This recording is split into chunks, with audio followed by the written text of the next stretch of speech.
Hello everyone.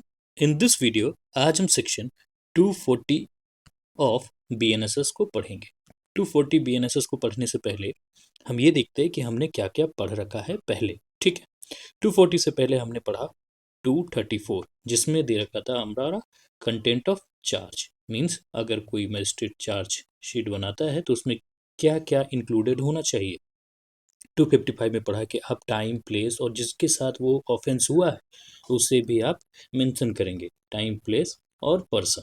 ठीक है, 236 में पढ़ा कि अगर कहीं डेफिनेशन सफिशिएंट नहीं है तो क्या मेंशन करेंगे, मैनर मेंशन करेंगे, मैनर भी मेंशन करेंगे। ठीक है, और 237 में पढ़ा कि जो भी इस चार्ज में वर्ड्स यूज होंगे वो लीगल होंगे। ठीक है ना, वो रिलेटेड होना चाहिए हमारे लीगल बुक से। 238 बहुत ही इंपॉर्टेंट आर्टिकल जिसमें कहता है कि इफेक्ट ऑफ इरर, अगर इस चार्ज को फॉर्म करते वक्त अगर कोई सेक्शन छूट जाता है या कोई ऐड करना होता है, ठीक है, या कुछ गलती से ऐड हो जाता है तो उसका क्या इफेक्ट होगा उस चार्जशीट के ऊपर। एंड देन 239 में पढ़ा था कि क्या कोर्ट चार्ज को अल्टर कर सकती है। मतलब पहले लगाया कोर्ट ने, मान लीजिए कि रॉबरी का चार्ज, ठीक है, तो क्या बाद में कोर्ट थेफ्ट का चार्ज लगा सकती है या नहीं।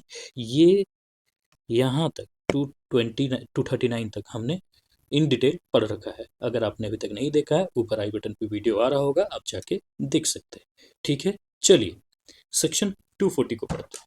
सेक्शन 240 का टाइटल कहता है recall of witnesses when charge alter. मतलब कि एक मजिस्ट्रेट ने एक चार्जशीट बना रहे थे, ठीक है, इसमें क्या हुआ कि बनाना था थेफ्ट का, बना दिए चार्ज उसने रॉबरी का, ठीक है, और बाद में पता चलता है कि नहीं उसने थेफ्ट किया। ठीक है, फिर क्या हुआ, चार्ज को अल्टर करके थेफ्ट के लिए चार्जशीट बना। ओके, तो 240 बात कहता है विटनेसेस के बारे में कि विटनेसेस का क्या होगा।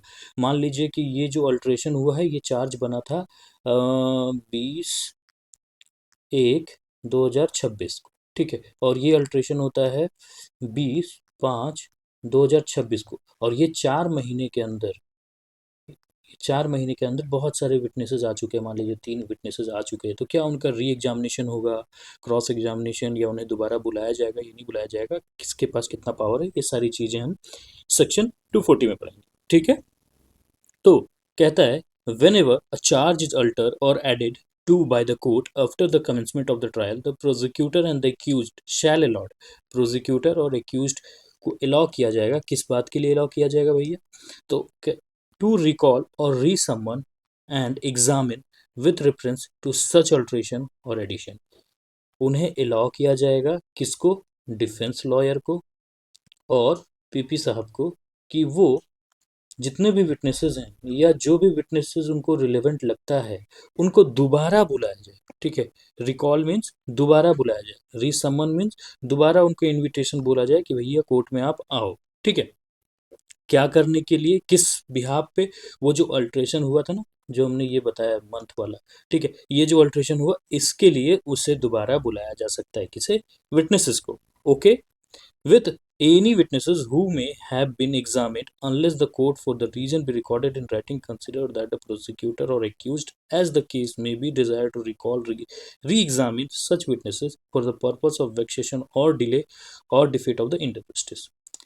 मतलब पहले बात ये कहता है कि जो भी डिफेंस लॉयर है, ठीक है, आप ऐसे समझिए, जो भी डिफेंस लॉयर है या पीपी साहब हैं, वो विटनेसेस को बुला सकते हैं, किस चीज़ के लिए, रिसम्मन किया जा सकता है एग्जामिन के लिए या क्रॉस एग्जामिनेशन के लिए उनको दोबारा बुलाया जा सकता है। ठीक है, लेकिन दूसरी बात में ये कहता है कि कोर्ट है वो चाहे तो इस चीज़ को, इस रिकॉल को रोक सकता है अगर कोर्ट को लगेगा कि ये टाइम पास के लिए बुलाते हैं स्टेप। ठीक है, टाइम पास के लिए मीन्स वैक्सेशन, वैक्सेशन मतलब लेंदी करना, खींचना या किसी को इरिटेट करना, और डिले और डिफीट ऑफ जस्टिस। ठीक है ना, कि मतलब जो न्याय देना है उसमें ये बाधा डाल रहे हैं, क्या, री एग्जामिनेशन, रिकॉल। ठीक है, तो वो क्या करेगा, मना करेगा, और मना करेगा तो ऐसे नहीं सिर्फ बोलेगा नहीं, वो एक राइटिंग में लिखेगा कि वाई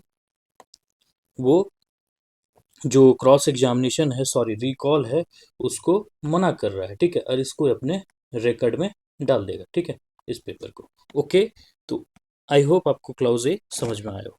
चलिए, क्लाउज बी कहता है कि also to recall any further witnesses whom the court में थिंक टू बी मटेरियल। अब देखिए, इतनी बात हुई पुराने विटनेसेस के लिए कि जो ऑलरेडी कोर्ट में आ चुके हैं पहले भी, लेकिन आपने अल्टर किया चार्ज, ठीक है, आपने चार्ज अल्टर किया। अब चार्ज अल्टर करने के बाद अगर कोई और विटनेस की आवश्यकता है, मीन्स किसकी बात कही जा रही है, न्यू विटनेस की बात कही जा रही है, ठीक है ना। अगर कोई न्यू विटनेस की आवश्यकता है तो पीपी साहब या डिफेंस लॉयर बुला सकते हैं न्यू विटनेस के बाय कोर्ट परमिशन, ठीक है। तो देखिए, ये था आपका सेक्शन 240 ऑफ बीएनएसएस, जहाँ पे क्या हो रहा है कि कोर्ट अल्टर कर रही है चार्ज। अब कोर्ट अल्टर की चार्ज तो पूरे ट्रायल को दूसरे तरीके से चलाएगा, ठीक है ना। अब जब दूसरे तरीके से चलेगा तो विटनेसेस को भी दोबारा बुला सकते हैं या कोई नए विटनेसेस को भी बुला सकते हैं। तो कोर्ट के पास क्या पावर है, आपके पास जूडी, ये सॉरी डिफेंस लॉयर के पास क्या पावर है, आपका पीपी के पास क्या पावर है, ये आप बात करता है 240, ठीक है। आपको 240 समझने से पहले आप पिछले सेक्शन में पहले आप effect of error, alteration, content of charge, ये सारी चीज़ें अगर आप नहीं पढ़ेंगे तो आपको 240 थोड़ा अच्छे से समझ में नहीं आएगा, ठीक है ना। ओके, तो आई होप ये वीडियो आपको क्लियर किया होगा सेक्शन 240। फिर भी अगर कोई डाउट बचता है तो आप मुझे कमेंट सेक्शन में पूछ सकते हैं। थैंक यू, जय हिंद।